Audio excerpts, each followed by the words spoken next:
ज्यादा चुनौती जो थी वो देश में जो है उस वक्त अन्न का अभाव था, आर्थिक कुंठी थी, सामाजिक में बहुत सी बुराइयां थी और ये देश जो था वो भिन्न भिन्न भागों में बटा था। राजे रजवाड़ों का देश था और हमारी भिन्न भिन्न बोलियां थी, हमारे भिन्न भिन्न धर्म थे, लेकिन हम महान स्वतंत्रता सेनानियों को और बलवीर सपूतों को अपने इस शुभ अवसर के ऊपर जो है वो नमन करते हैं और श्रद्धा सुमन भेंट करते हैं। इस लड़ाई में हमें जो है वो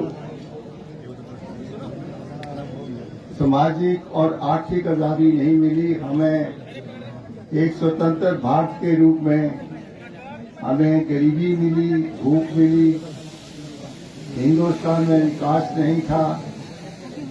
लेकिन निरंतर हमारे नेताओं ने प्रयास करके तो पंडित जवाहरलाल नेहरू जब हमारे प्रथम प्रधानमंत्री बने और उस वक्त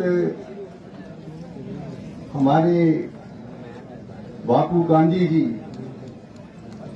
उनकी देख रेख में जब आजादी मिली तो इस स्वतंत्र देश को आगे बढ़ाने के लिए पटेल जैसे लोग, अनुभवी लोग आगे आए और हमारी जो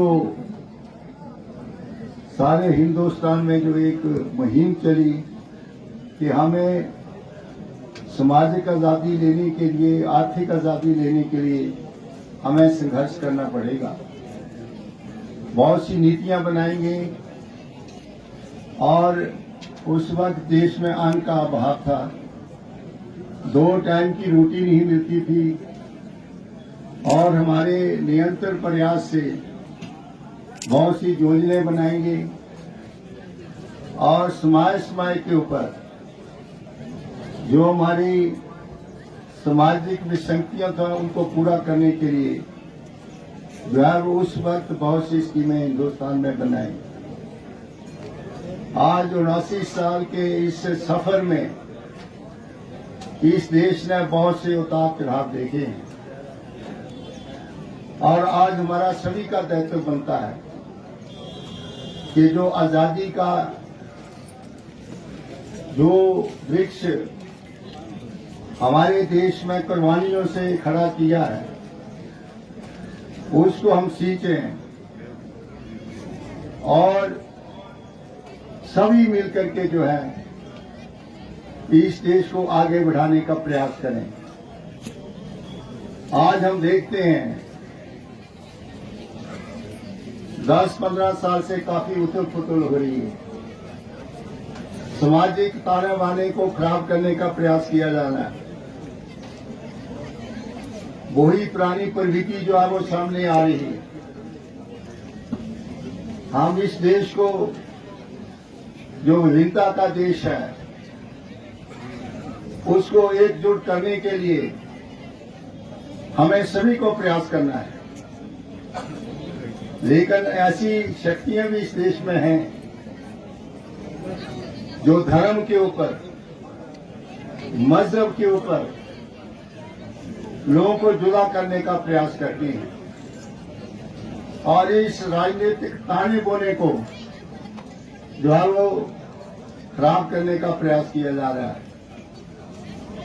ये देश भिन्न भिन्न जातियों का देश है, भिन्न भिन्न सभ्यताओं का देश है, भिन्न भिन्न भाषाओं का देश है और विभिन्नता में एकता है। इस विभिन्नता में एकता को हमें जो है वो बनाए रखना है। आज हमारे पास कौन सी चुनौतियां हैं? बेरोजगारी है, अभी भी सामाजिक जो है वो बहुत सी जो है भेद हैं। हिंदुस्तान की 80 से 85% आबादी जो है उनको हमने खाना तो मुहैया कराया, कपड़ा पाया, मकान बनाए, लेकिन उसकी भागीदारी को हमने सुनिश्चित नहीं किया। आज हमारे सामने सबसे बड़ी चुनौती है कि उसकी भागीदारी को सुनिश्चित किया जाए। और जब हिंदुस्तान का संविधान बना, भीमराव अम्बेडकर जी ने कहा था कि 3 चीजें जो है वो आजादी के बाद हमें जरूर लोगों तक पहुंचानी चाहिए: एजुकेट, ऑर्गेनाइज एंड एजुकेट। अपने हक हकूक के लिए हमें आगे बढ़ करके जो है वो एजुकेट करना पड़ेगा। और इस कड़ी में आपको बता देना चाहता हूं, हिंदुस्तान एक समृद्ध देश है और उसी के साथ साथ आज जो उन्नति और तरक्की हमें नजर आती है, उस वक्त की सोच देखिए। इसरो जैसे इंस्टीट्यूशन, एम्स जैसे इंस्टीट्यूशन, पीजीआई जैसे इंस्टीट्यूशन, इसी तरह से यूनियन पब्लिक सर्विस कमीशन और भी कई ऐसे ऐसे संस्थाएं हिंदुस्तान में खोली गई, जो कि आज जो है वो हमारे तरक्की के सबसे बड़े नींव के पत्थर हैं। जहां तक हिमाचल प्रदेश की बात है, 1966 में ये हमारे पंजाब के पहाड़ी क्षेत्र जो थे वो हमारी यूनियन टेरिटरी उसके साथ मिलाए गए और एक स्टेटहुड हमें दी गई। 1971 में हमें श्रीमती इंदिरा गांधी, जो हमारी उस वक्त की प्रधानमंत्री थी, हमें स्टेटहुड दी गई। और आज एक छोटा सा प्रदेश जो 47 लाख लोगों का प्रदेश है, हमें अपनी जुडिशरी दी गई, अपनी विधानसभा दी गई और हम खुद मुख्तियार हैं। हम अपना बजट बनाते हैं और आज हिमाचल प्रदेश का जो है हमें गौरव हासिल है कि उस वक्त के हमारे डॉक्टर वाइस परमार जो हिमाचल निर्माता थे, निरंतर उसके बाद जो है वो ठाकुर रामलाल जी, स्वर्गीय राजा वीरभद्र सिंह जी, बीच में श्री शांता कुमार जी और उस बीच में जो है श्री धूमल जी और वर्तमान में आज श्री सुखविंदर सिंह सुक्खू की रहनुमाई में प्रदेश आगे बढ़ रहा है। हमारी सोच इस प्रदेश को दूसरे जो अगले प्रदेश हैं उनको लेके आगे ले जाने की सोच है। हमारे इस 2.5 साल की सरकार में जब जहां पर बहुमत के साथ कांग्रेस पार्टी की सरकार बनी तो हमने कुछ गारंटियां आप लोगों को दी। हमारे सरकारी कर्मचारी, हर घर में सरकारी कर्मचारी है, जब उनकी रिटायरमेंट हो जाती थी तो उनको पेंशन का प्रावधान नहीं था, बड़ी कम पेंशन का प्रावधान था। हमने जो पुरानी पेंशन का कार्यक्रम जो था उसको हमने लागू किया और इसके साथ साथ बहुत से गांवों में, जिलों में 1500 जो हमने महिलाओं को देने का अपना वायदा था उसको पूरा किया है। इसमें लाहौल स्पीति, पांगी, बरमौर जैसे हमारे जिले हैं। उसके बाद अगले चरण में हम दूसरे जिलों को भी कवर करेंगे। हमारी सोच हमेशा गरीब आदमी, किसान और मजदूर के साथ रही है। आज हम प्राकृतिक खेती को जो है आगे लाने का प्रयास कर रहे हैं और हमने अपने किसानों को कहा है कि हम गेहूं जो है वो 60 रुपए किलो खरीदेंगे और मक्की जो है वो 50 रुपए किलो खरीदेंगे। और आज बहुत से किसान जो है इस काम के लिए आगे जा रहे हैं। हमने 10 गारंटियां आपको दी थी, जिसमें लगभग 6 गारंटियां हमने पूरी कर ली हैं और बाकी गारंटियों को हम पूरा करने के लिए वचनबद्ध हैं।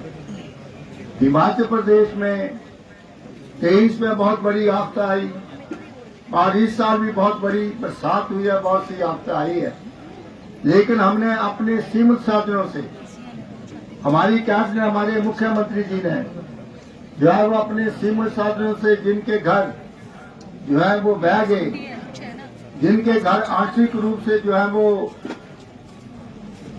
ढह गए हैं, उसके लिए हमने 7 लाख रुपया देने का प्रावधान किया। हमने अपनी जो एक पॉलिसी है जो कि प्राकृतिक प्रकोप से नुकसान हो जाता है उसका सिर्फ 20% ही मिलता है, लेकिन हमने उस मैनुअल को भी बदला है। और इसके साथ साथ बहुत से महत्वपूर्ण कदम जो है वो मध्य प्रदेश की सरकार ने आगे उठाए हैं। हमारा नारा है चलो काम की ओर।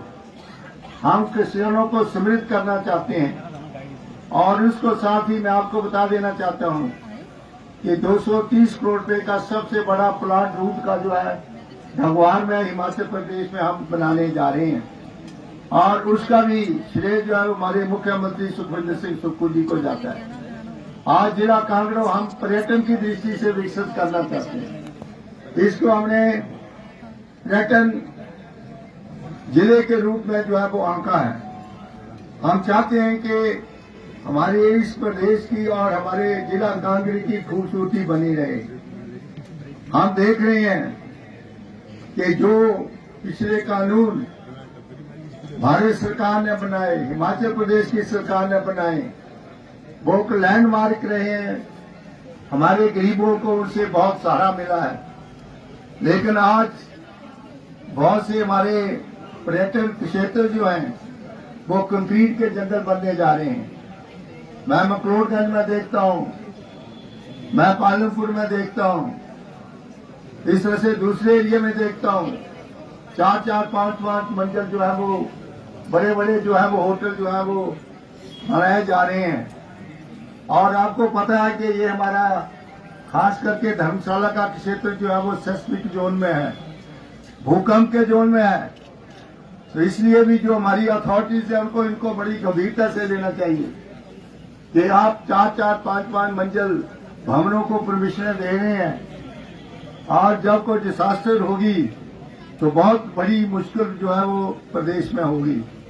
हमें अपने कायदा कानून को जो बदलना है उनको बड़ी गंभीरता से लेना है। आज का दिन जो है वो हमारे लिए सभी के लिए उल्लास का, खुशी का दिन है। मैं देखता हूं मंच के ऊपर बहुत से हमारी सरकारी कर्मचारी जो हेड ऑफ द डिपार्टमेंट है, ना वो 26 जनवरी को जो है वो फंक्शन को अटेंड करते हैं और ना ही जो है वो स्वतंत्रता दिवस के बाद रात जहां पर आते हैं। उनको भी कम से कम इतनी सोच होनी चाहिए कि इस शुभ अवसर के ऊपर अपनी उस उपस्थिति जो है वो दर्ज करवाएं और कम से कम एक देशभक्ति का जज्बा जो है उनके दिल में होना चाहिए। ये देश सभी का है, ये किसानों का देश है, मजदूरों का देश है, सरकारी कर्मचारियों का देश है, हमारे सेनानियों का देश है, हमारे देशभक्तों का देश है। जिन लोगों ने कुर्बानियां की हैं आज के दिन जो है वो उनको हम जो है वो याद करते हैं और स्मरण करते हैं। मैं इसलिए भी आपको क्या देना चाहता हूं कि एक छोटा सा हिमाचल प्रदेश इसको बनाने में, संवारने में कांग्रेस पार्टी का बहुत योगदान रहा है। आज तो बहुत सी सरकारें आकर के बड़ी बड़ी बातें करती हैं, बड़े बड़े वायदे करते हैं, लेकिन व्यवहारिक रूप से कुछ भी नहीं है। 1971 की लड़ाई हुई, श्रीमती इंदिरा गांधी उस वक्त हमारे देश की प्राइम मिनिस्टर थी। पाकिस्तान के जो है 2 टुकड़े कर दिए, बांग्लादेश नया, देश नया, और पाकिस्तान के 90,000 से ज्यादा सैनिक जो उनको आत्मसमर्पण करना पड़ा। ये थी उसकी लीडरशिप, यह देश के प्रति प्यार। आज तो कई ड्रामे किए जा रहे हैं, मैं उनके ऊपर जहां उल्लेख नहीं करना चाहता, लेकिन मैं आपको बताना चाहता हूं कि हिंदुस्तान की एकता, अखंडता का प्रतीक हमारा तिरंगा है। हम इसको बचा के रखें और आने वाली जो चुनौतियां हैं उसका जो है वो डट करके मुकाबला करें। मैं इन्हीं शब्दों के साथ आप लोगों का आभार प्रकट करता हूं कि आप यहाँ पर आए और इस स्वतंत्रता दिवस के ऊपर आपने अपनी उपस्थिति जो है वो दर्ज की है। हम सब मिलकर के इस देश को और प्रदेश को चलाएं और आने वाला भविष्य जो है हमारा जो है वो खुशहाल हो, देश खुशहाल हो।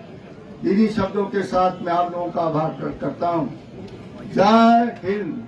मेरे साथ सही बोलेंगे, जय जय हिंद, जय हिंद, जय हिंद।